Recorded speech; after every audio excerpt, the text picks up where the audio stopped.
Hai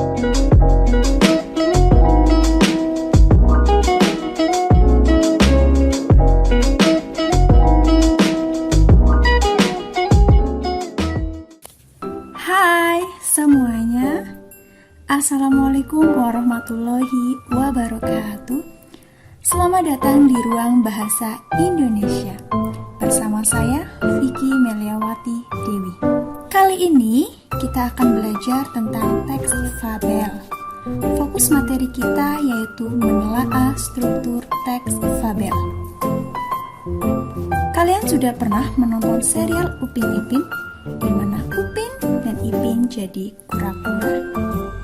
Atau sudah pernah nonton serial berjudul Pada Zaman Dahulu? Nah, kalau sudah pernah menonton serial itu, kira-kira apa ya fabel itu?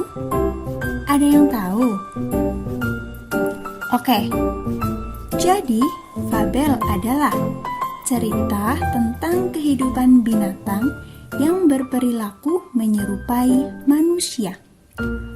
Tokoh dalam fabel adalah binatang, namun dia memiliki karakter seperti manusia. Tokoh dalam fabel, yaitu binatang tadi tersebut, dia bisa beraktivitas seolah-olah manusia. Contohnya apa? Dia bisa berbicara dengan bahasa manusia. Kemudian dia juga memiliki pikiran seperti manusia. Fabel termasuk jenis cerita fiksi. Yang dimaksud fiksi itu yang bagaimana? Bukan kisah tentang kehidupan nyata. Jadi fiksi itu hanya imajinasi saja, hanya hayalan saja. Fabel sering juga disebut cerita moral. Kenapa ya? Karena pada fabel terdapat pesan yang berkaitan erat dengan moral.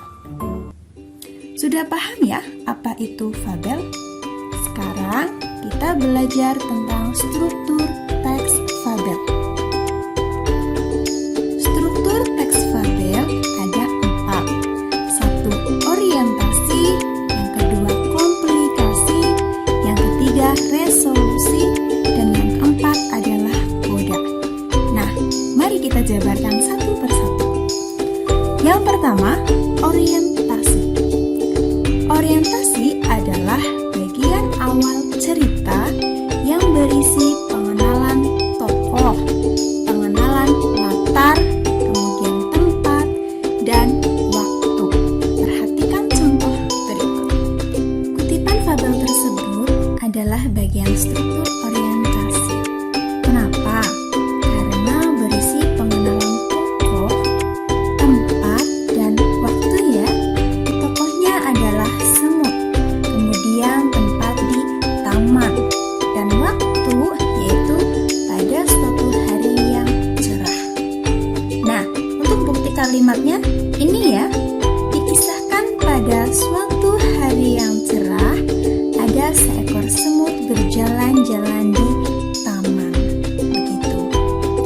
Kemudian yang kedua adalah komplikasi. Struktur komplikasi berisi konflik atau permasalahan antar tokoh, di mana permasalahan itu sampai menuju klimaks, yaitu puncak masalah. Agar lebih paham, perhatikan contoh berikut. Pada kutipan fabel tersebut muncul masalah, yaitu terdapat pada kalimat kedua, paragraf pertama. Perhatikan ini ya. Sang semut mengejek bentuk kepompong yang jelek, yang tidak bisa pergi kemana-mana. Jadi si semut itu mengejek kepompong, tapi kepompong diam saja. Nah, puncak masalahnya terletak pada paragraf terakhir. Pada paragraf tersebut menerangkan bahwa hujan. Ini ya hujan. Nah, kemudian si semut tergelincir ke dalam lumpur dan dia meminta tolong. Gitu. Kemudian yang ketiga adalah resolusi. Resolusi itu apa? Resolusi adalah pemecahan masalah.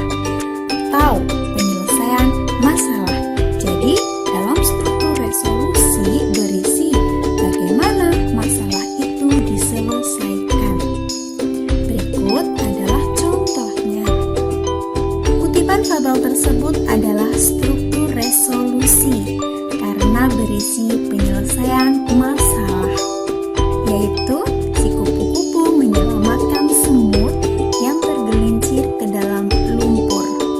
Bukti kalimatnya mana? Ini ya. Untunglah saat itu ada seekor kupu-kupu yang terbang melintas. Kemudian kupu-kupu menjulurkan sebuah ranting ke arah semut. Gitu. Nah, yang terakhir adalah koda. Koda itu boleh ada, boleh tidak ya. Koda berisi perubahan yang terjadi pada tokoh dan juga berisi pelajaran yang dapat dipetik dari cerita tersebut, atau yang biasa kita kenal sebagai amanat atau pesan. Gitu ya. Untuk lebih paham, mari perhatikan kutipan fabel berikut. Pada kutipan tersebut berisi perubahan yang terjadi pada tokoh semut. Si semut jadi baik ya. Dia bilang kalau dia tidak akan menghina binatang lain lagi. Selain itu juga berisi pesan. Apa itu pesannya? Pesannya adalah jangan mengejek makhluk lain. Harus menghormati kekurangan dan kelebihan makhluk lain. Selain itu, kita juga harus menolong siapapun tanpa memandang keburukan yang pernah dilakukannya. Baik, itu tadi penjelasan saya mengenai teks fabel. Mulai dari pengertian, struktur, dan juga contoh identifikasi struktur teks fabel. Demikian video kali ini. Apabila ada kesalahan, saya mohon maaf. Tetap semangat, jaga kesehatan, dan tentunya tetap cintai bahasa Indonesia, karena bahasa Indonesia adalah bahasa persatuan kita semua. Terima kasih. Wassalamualaikum warahmatullahi wabarakatuh.